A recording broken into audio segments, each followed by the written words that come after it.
coming in. So, but we've got a good audience now. So I would just like to welcome everybody to this rally. Hugo Pierre for General Secretary. I'm the chair. I am April Ashley.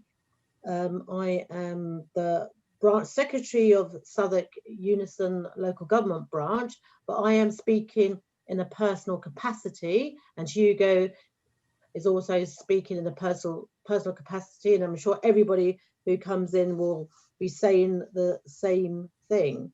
So thanks for attending. I just want to say that we will be recording Hugo's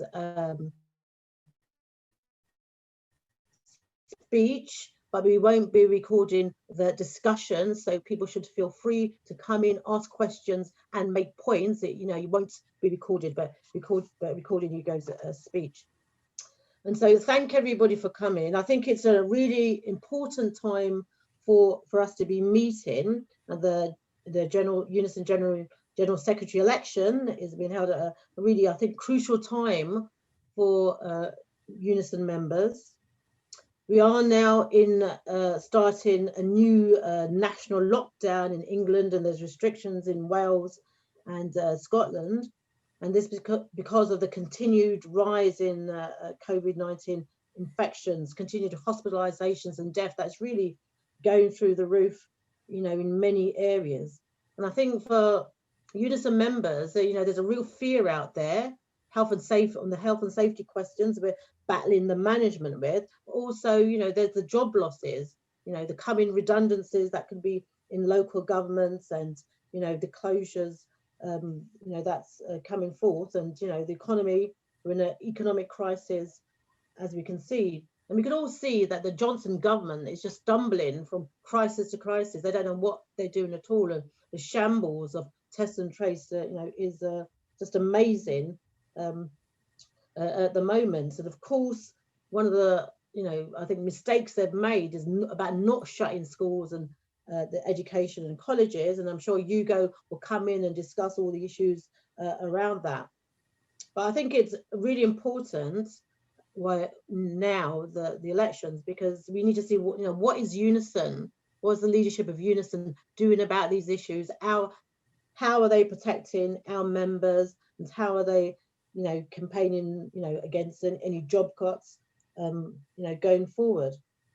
But unfortunately, during this period, I do think Unison has been quite quiet and really not tackling and taking on the government at all on all these issues, on the PPE, test and trace, not shutting down early enough and things like that. And just belatedly, they've issued some information about the schools and joining the NEU campaign about shutting down schools and the education service. But, you know, we do need to push them all the way. So, you know, I do think they've been very quiet, and it's really important. That's why we're looking for a fighting General Secretary, and we do need to change the leadership of a Unison, which really have failed us over the past 10 years on austerity, and really, I don't think has battling the Johnson government hard enough around coronavirus.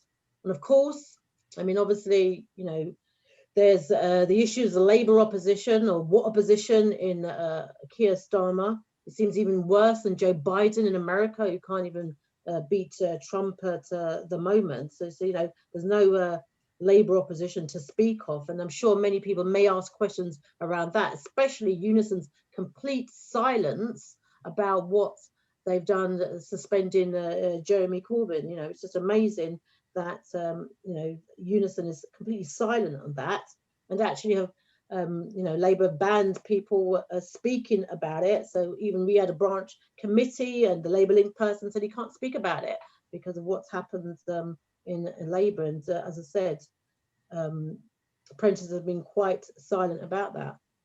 So it's really important, I think, that, you know, we are campaigning to try and get Hugo elected as the General Secretary, so that, you know, we could be fighting at the forefront of these issues. And so once Hugo's finished, I'm going to introduce Hugo, and once he's finished, I will be opening up for questions and really comments on that.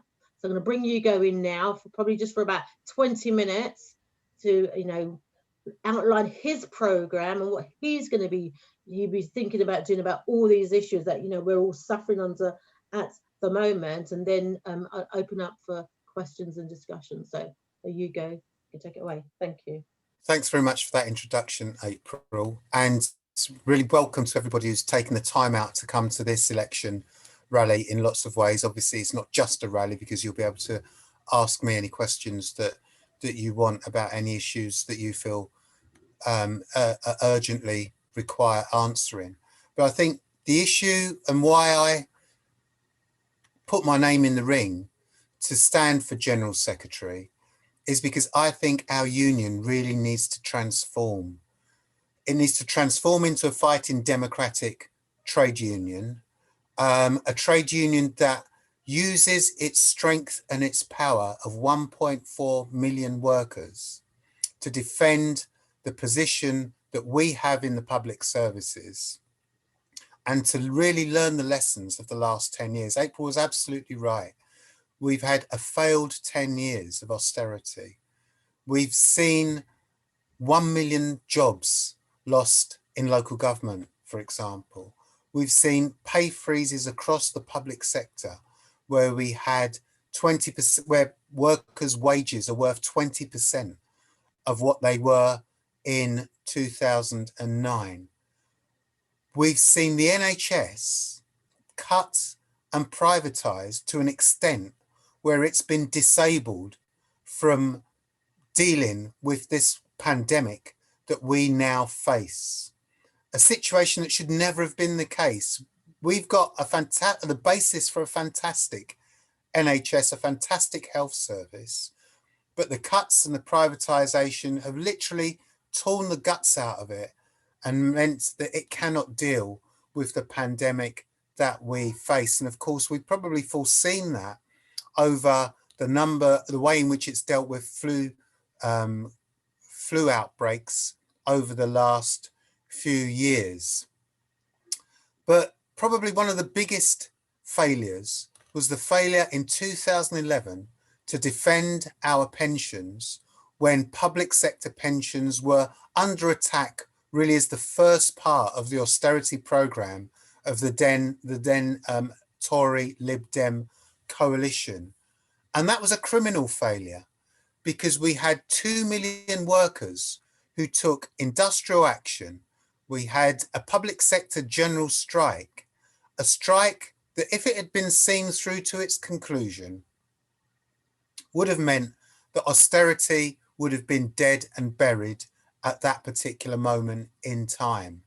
And instead, we had a failure of leadership, certainly from the Unison leadership, who decided instead to cobble up a deal which meant our members losing out and our pensions being cut in the public sector to one degree or another. And by the way, that's laid the ground for the latest attack, which is going to come on our pensions as a result of this 95,000 pay cap that the government have put on so-called exit payments.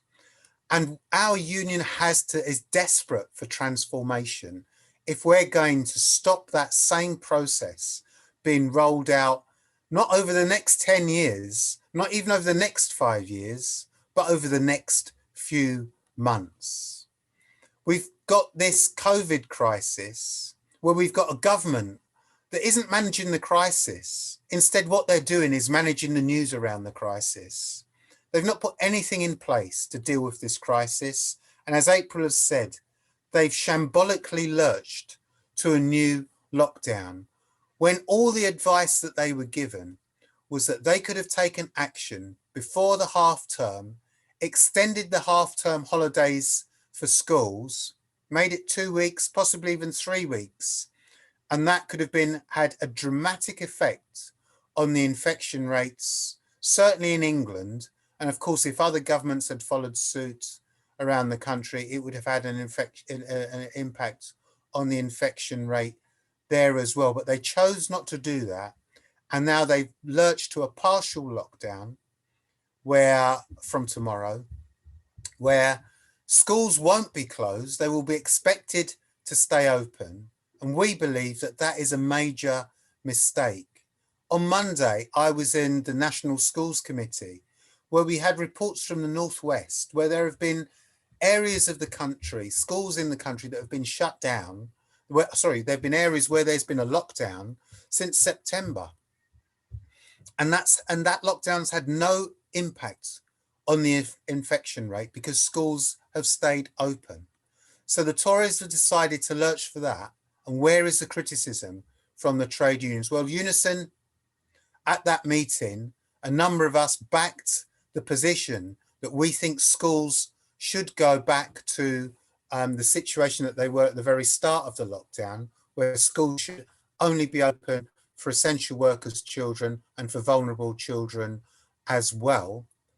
But I proposed in particular that the Tories weren't going to just listen to that and then do it because we said so, even if we joined a coalition with the National Education Union, but that what we would have to do was to build for industrial action to make sure we forced home that situation.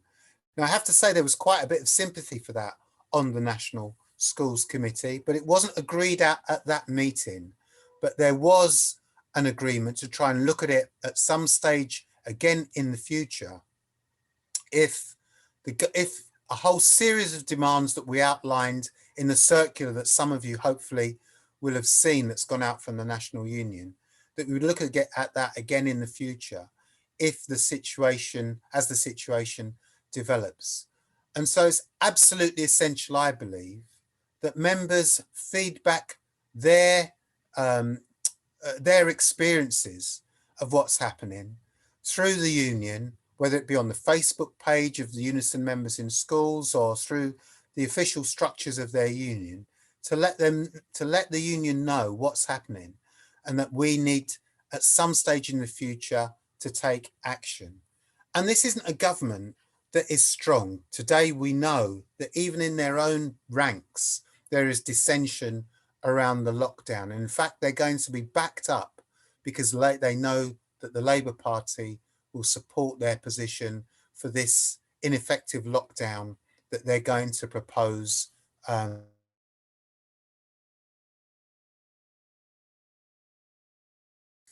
trade unions have to be at the forefront of demands of what has to happen during this particular situation.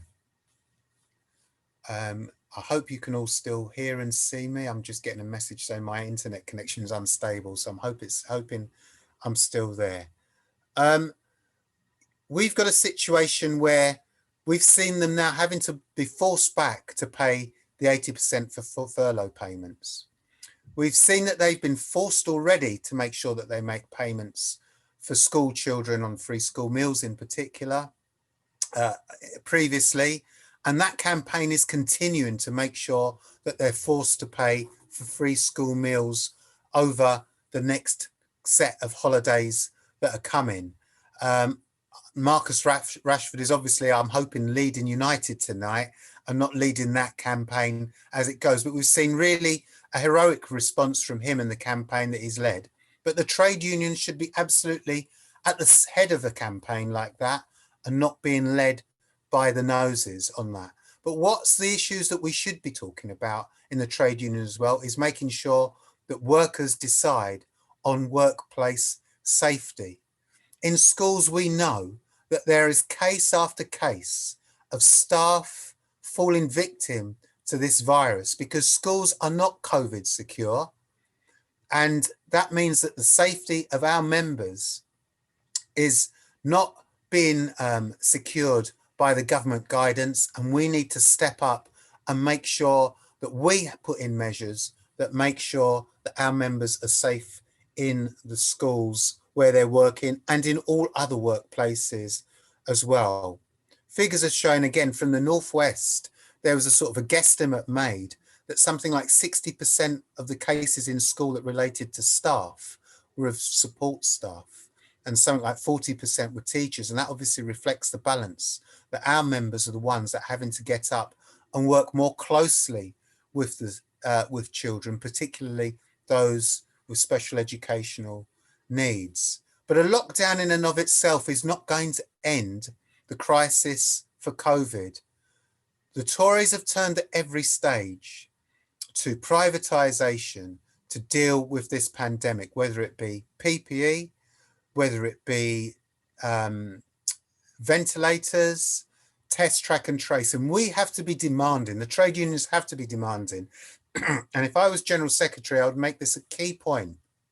We'd get the trade unions together so that we demand in particular that test, track and trace comes back into the public sector fully, that local authority teams alongside public health teams are brought together to organise an effective test, track and trace service, and not the shambolic situation that we have here in this country at this moment in time. And the Tories say, well, even Germany has had to go into lockdown. Well, let's be clear.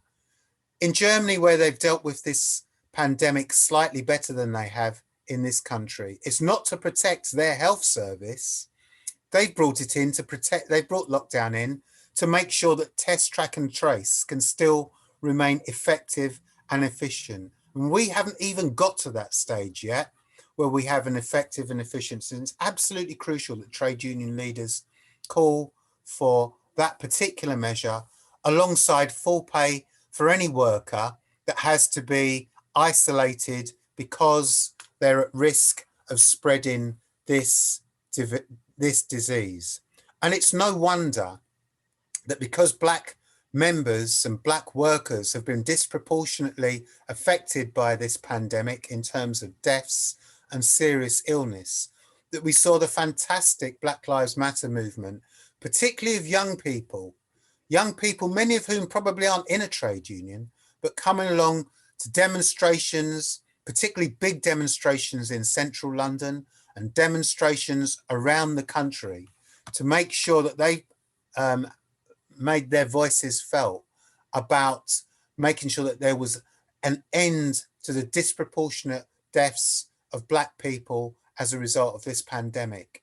And that can only be dealt with by making sure that we have good public services, that frontline workers are protected, and that we end the austerity that has ravaged Black communities disproportionately to other communities in this country. And I believe our union has to be at the forefront of that, at the forefront of demanding workplace measures, action plans to end the disproportionate and discriminatory behaviour that takes place in many public sector workplaces at the moment.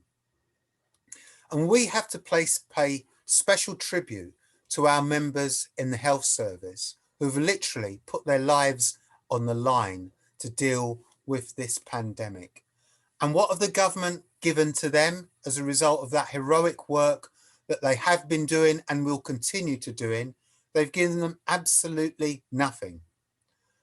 And I've supported the demonstrations that have taken place and actually taken part in many of the demonstrations that have taken place of health workers demanding 15% increase now. That, I believe, is an absolutely reasonable step to take by those health workers and something that our trade union should be backing wholeheartedly. But our trade union hasn't been backing. In fact, our union has put in a claim for 2008 immediately, and which is not sufficient. It's not even 10% of people's pay at this moment in time, of the lowest paid, never mind anybody else. And so I believe a claim of 15% is something that's being talked about in hospitals, is being something that's being talked about by health workers, and is something that some of the unions have taken up. But it's not enough just to take it up. It has to be fought for. We have to organise it, and we have to make sure that we build the biggest movement to support health workers. And I believe that Unison's Health Committee, Health Service Group Executive, should be discussing that claim. In fact, I said that to them at the hustings meeting that took place for the health group, that they should be discussing this and then be preparing a plan of action, including a national ballot of health workers to win that particular claim. And that claim, if there was that action, I believe that then they would be able to readily call on solidarity from the rest of the trade union movement, which would be willingly provided by workers across the country who've been prepared in the initial phase of this pandemic to come out onto their doorstep and clap for carers. They would be out on the streets, marching and protesting for health workers, demanding a 15% pay rise. And by the way, I believe that we should also be doing a similar thing for all those other workers in essential services like social care. It could be a real way of reuniting people who work in social care, whether it be home care or in care homes, uniting them to deal with the social care crisis that we've had, and again, to stop that pandemic ripping through care homes a second time. It's absolutely essential, I believe, that we mobilise the solidarity first, the action of our own members in the health sector, but then the wider trade union movement again. And I believe that would be an absolutely successful movement to win a pay rise for our healthcare workers. But this COVID crisis is also opening up into be a major economic crisis. And during the austerity years, as I said, 1 million workers were lost from local government. Well, we have to find a strategy to fight to prevent that happening this time round. In England alone, it's estimated, the union's own figures show that there's probably a £10 billion deficit in England that local councils face. It's about £1 billion in, I hope I said 10 billion, it's £1 billion in local government in Scotland. And we could see that councils around the country will be struggling in February next year to put through cuts to balance those budgets. And we have to say to those councils, no, we won't stand for that, that we will be prepared to take action to stop that from happening. But that shouldn't be something that's left to our branches alone to take that up. We know that branches around the country continually campaign against cuts, and the strong branches have got strategies in place and organise. But it means that the weaker branches, if we deal with this on a branch by branch basis, don't join that fight or are unsuccessful in that fight. And we have to have, we're a national union of 1.4 million members with around about 800,000 members in local government itself. And we have to develop a strategy that's going to unite those members in a national struggle for the finances that our councils need. Yes, we've launched a petition, but a petition is not going to win us the amount of money that we need. We need to make sure that our members are preparing for national action. We could find a number of ways in which to unite the workforce, whether it be no compulsory redundancies, whether it be, that we need to fight for that money. In schools, for example, we were able to make sure that our union had a national conference policy around fighting school cuts, which means that now our schools can organise a national campaign and take national action, if they so wish, about school funding cuts against the Secretary of State.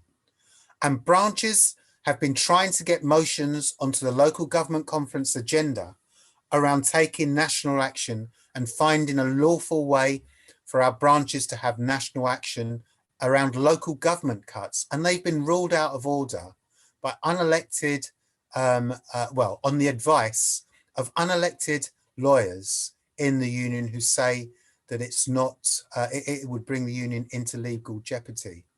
Well, if it's good enough for schools, why isn't it good enough for our local councillors, our council workforce?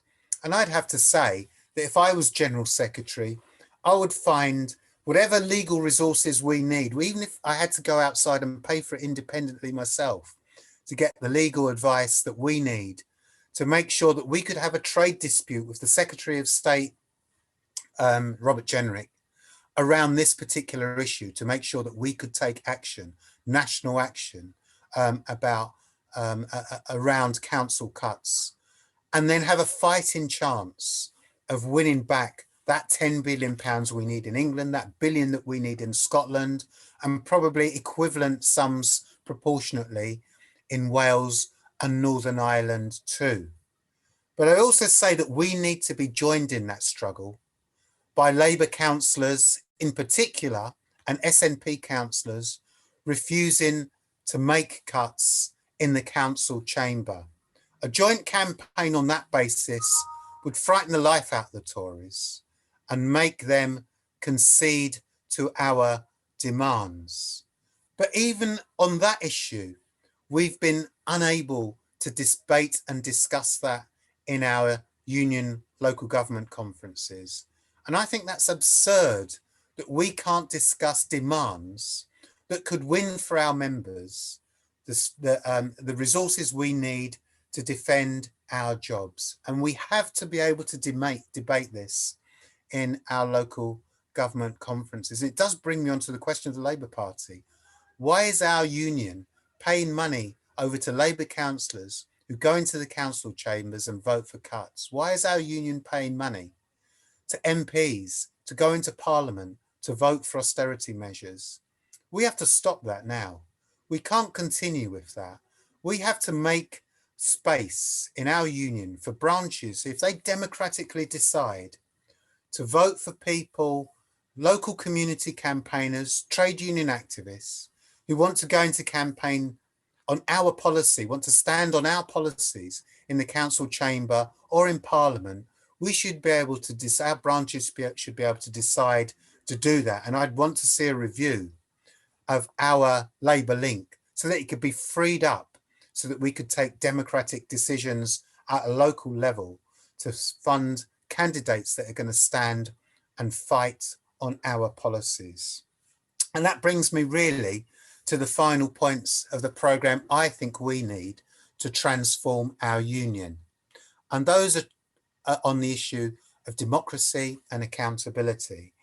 And I believe it's absolutely right that our National Delegate Conference should be allowed to discuss and debate the motions that are put in front of it, that are submitted to it. No more should we have in a situation where half the motions are ruled out of order. Let the branches decide to discuss those. Branches must be allowed to campaign to change our union policy, whether it's through the formal structures or whether it's by branches meeting together. And they should be allowed to decide to support campaigns as well, which they want to. But why can't our branches support the National Shop Stewards Network, for example, affiliate to that, when we've got national trade unions that are affiliated to it as well?